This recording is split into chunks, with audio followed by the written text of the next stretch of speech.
Welcome to Wisdom Words.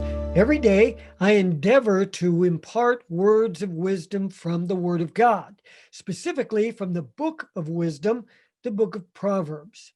Proverbs 4:7 says, "Wisdom is the principal thing. Therefore, get wisdom, and with all your getting, get understanding." What I do here is to read the chapter of Proverbs that corresponds to the day of the month, and I'll encourage you to follow along in your own Bible. Following the reading of the scriptures, I share a short meditation on a specific passage in that chapter. Well, I've been reading Proverbs for years, doing just what I just said, and I would encourage you to try it. I think you'll like it. If you haven't already prepared yourself, please open to chapter 15 in your own Bible. If you need to, you can pause the recording for a moment and go get your Bible. And we're going to read from chapter 15. But before I do that, let's pray together. Father, I just bless my friend who's listening to me right where they are, wherever that is. We just praise you, Lord God. If they're going through a trial, if they're going through a temptation, a test in their own life, I thank you that your word is rising up to give them the answer, the solution to the problem that they face. And I just thank you, Lord God, that because they're putting themselves under your word, they're putting themselves in line for your blessing. And we just want to give you praise, honor, and glory for it. Thank you for blessing the reading of your word today in Jesus' name. And if you agree with that, you can say amen. Praise God. Let's begin here in chapter 15. And I'm reading from the King James Version, but as you know, I don't read it King James. I update the language frequently, and periodically I'll also call out verse numbers just to make sure that we're still in sync. Praise God. Proverbs 15, starting with verse 1. A soft answer turns away wrath, but grievous words stir up anger. The tongue of the wise uses knowledge aright, but the mouth of fools pours out foolishness. The eyes of the Lord are in every place, beholding the evil and the good. A wholesome tongue is a tree of life, but perverseness therein is a breach in the spirit.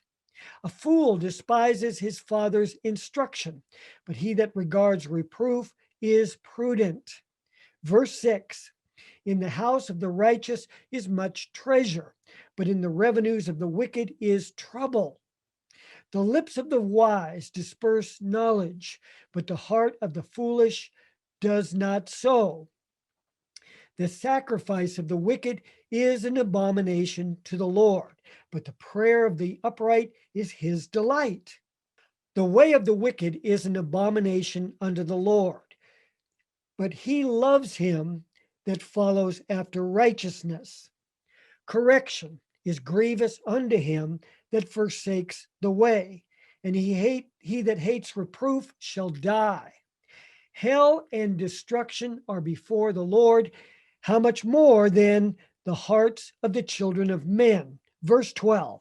A scorner loves not one that reproves him, neither will he go unto the wise. A merry heart makes a cheerful countenance, but by sorrow of the heart the spirit is broken. The heart of him that has understanding seeks knowledge, but the mouth of fools feeds on foolishness. Verse 15. All the days of the afflicted are evil, but he that is of a merry heart has a continual feast. Better is little with the fear of the Lord than great treasure and trouble therewith. Better is a dinner of herbs or vegetables where love is than a stalled ox and hatred therewith. A wrathful man stirs up strife, and he that is slow to anger appeases strife. The way of the slothful man is a hedge of thorns, but the way of the righteous is made plain. A wise son makes a glad father, but a foolish man despises his mother. Folly is joy to him that is destitute of wisdom, but a man of understanding walks uprightly. Without counsel, purposes are disappointed, but in the multitude of counselors, they are established.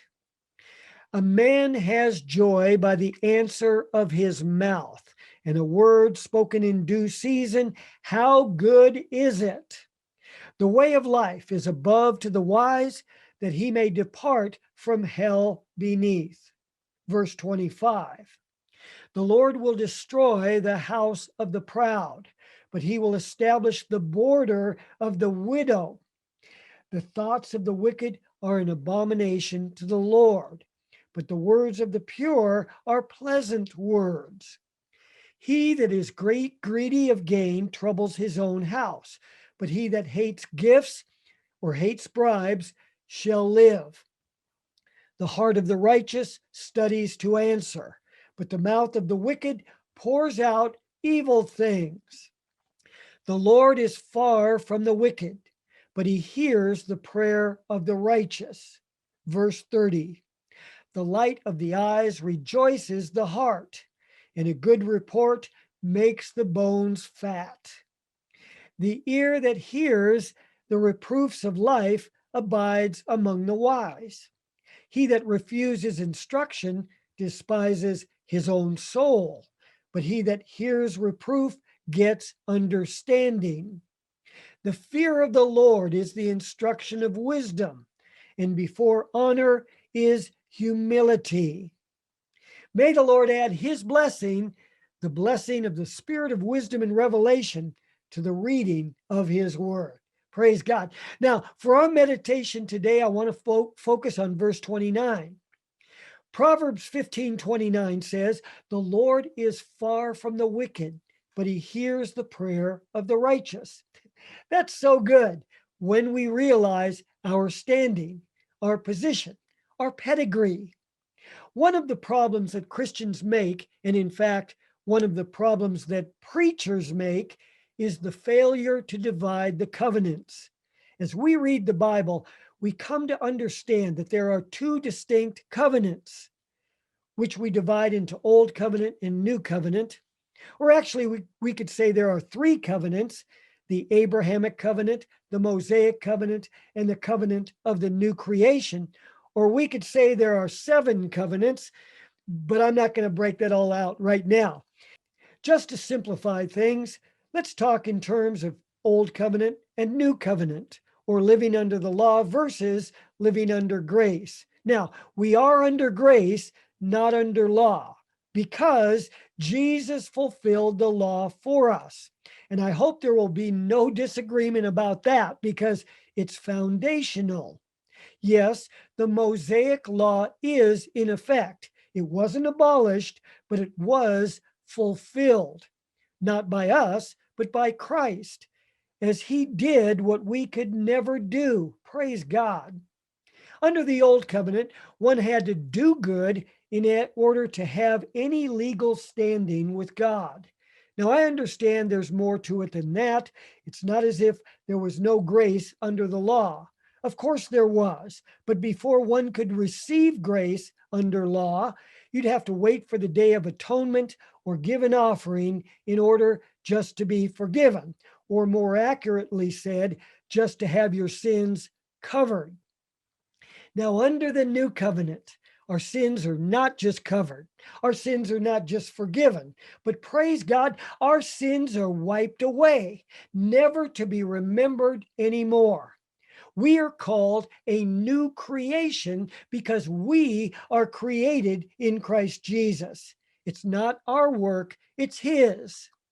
There are so many things that pertain to us in the new covenant, or we could say there are so many new creation realities, the in him realities, that if we could take it all in, it would be so amazing, so overwhelming, that we would praise God nonstop forevermore. Well, thank God for eternity, because that's exactly what we will do. Not because we have to, but because we want to. Now, don't get the idea I've gone away from the topic today. We're talking about Proverbs 15:29. The Lord is far from the wicked, but he hears the prayer of the righteous. When we're talking about the new covenant, one thing I want to focus on is the fact under the new covenant, we are called the righteousness of God in Christ. You know the scripture. 2 Corinthians 5:21 says, "For he hath made him to be sin for us who knew no sin, that we might be made the righteousness of God in him." Now, I want to relate this to the scripture that we're discussing today. Once again, Proverbs 15:29 says, "The Lord is far from the wicked, but he hears the prayer of the righteous." As I said, as we read the scripture, we must properly divide or properly discern the covenants. At the time that Proverbs 15:29 was written, Old Covenant law was in effect for God's people. Today, God's people are those who have received the Christ as their Savior and Lord. They are those who believe, not simply those who are in a certain tribe or bloodline and they're trying to keep the law. Proverbs 15:29 would have to be read differently by an old covenant saint as opposed to a new covenant saint who should read the scripture in the light of our redemption. Under the old covenant, one would have to earn their position with God. Righteousness under the law was something that you do, something you strive for. However, under the new covenant, righteousness is something that is given to us. We use the term imputed righteousness. We're talking about the righteousness of the law versus the righteousness of faith. Remember, we're children of Abraham, the father of faith, not the children of Moses, the lawgiver. So, what is this telling us? I may sound like a broken record by now, but Proverbs 15:29, the Lord is far from the wicked, that would be those who don't believe, but he hears the prayer of the righteous, that would be those who do believe. Just by believing, yes, just by believing on the finished work of Christ, you are in a position now where every prayer is heard and answered. Let me follow this up with some other scriptures. Psalm 119 verse 142 says, "Thy righteousness is an everlasting righteousness, and your law is the truth." Listen to what that scripture is saying to us. God's righteousness is everlasting. He doesn't have any other kind. That's why we're to seek his kingdom and his righteousness, not our righteousness. And then everything else will be added to us as well. Remember in Romans chapter 10, verse 6, it says, "What does the righteousness of God speak?" And then the Apostle Paul goes through a number of scenarios. Are we going to go up to heaven and bring Christ down? Are we going to go into the deep and bring Christ again from the dead? And then the Apostle Paul says, no, the word is near you, even in your mouth and in your heart. That is the word of faith, which we speak. That's the righteousness of God talking. I'm saying all of this to remind us that the righteousness of God can only be obtained by faith, and it is given to us, not earned. So why do we continue to deal with God's righteousness as if we have anything to do with it? We don't. We simply believe. So what does that get us? Well, let me tell you. 1 John 5:14 and 15 says this, "And this is the confidence that we have in him, that if we ask anything according to his will, he hears us." Listen to this. So this is saying that a prayer prayed is a prayer heard. And then verse 15 says, "And if we know that he hears us, whatsoever we ask, we know that we have the petitions that we desired of him." That means that if we pray according to God's will, our prayer is heard. And if our prayer is heard, our prayer is answered. You've got it. The struggle's over. It's yours. End of story. Get over it. Proverbs 15:29. The Lord is far from the wicked, the unbeliever, but he hears the prayer of the righteous. That's you. Praise God. I hope this has been a blessing to you. Visit our webpage, ambassadorministries.org. Thanks for watching. Be sure to like, comment, subscribe, and share. And may the Lord bless you richly every day in every way.